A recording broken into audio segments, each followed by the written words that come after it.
সামনের দিকে এগিয়ে চলবো, ততক্ষণ কারো প্রোপাগান্ডা আমাদের কিছু আসে যায় না, ততক্ষণ ওই বিদেশি এজেন্টদের চক্রান্তে আমাদের কিছু আসে যায় না।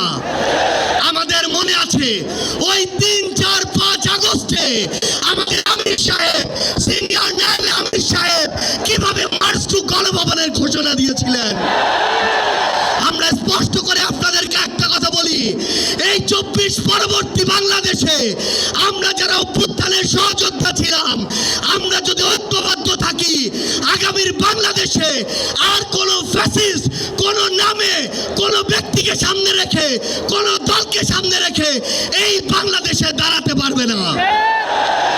এখন জনগণের সামনে আমাদের দৃষ্টান্ত স্থাপন করতে হবে।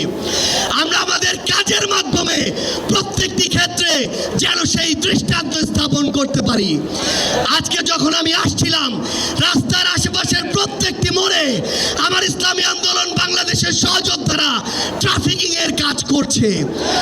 এটাই হচ্ছে দৃষ্টান্ত যে আমরা কাজ করব, আমাদের রাজনৈতিক সমাবেশ করব, একই সাথে জনগণের যেন দুর্ভোগ না হয় সেটাও আমাদের মাথায় থাকবে।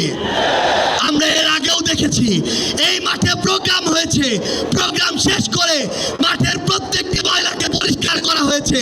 এটাই হচ্ছে আগামীর বাংলাদেশের দৃষ্টান্ত যে আমাদের যারা সাময়িক যদি কোনো সমস্যা হয়, আমরা আবার ঐক্যবদ্ধভাবে সেই সমস্যার সমাধান করব।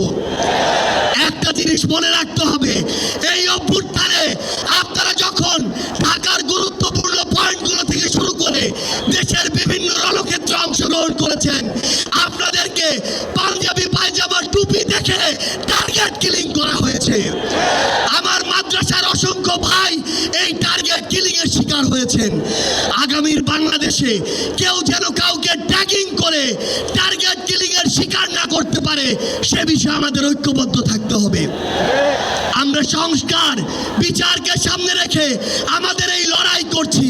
আপনারা পিআরের কথা বলেছেন, এই যে পিআর, আগামীর বাংলাদেশের সংসদে আমরা যদি আসলেই জনগণের প্রতিনিধিত্ব চাই, তাহলে আগামীতে এই পিআর নিয়ে আমাদের আরো জোরে সোরে ভাবতে হবে।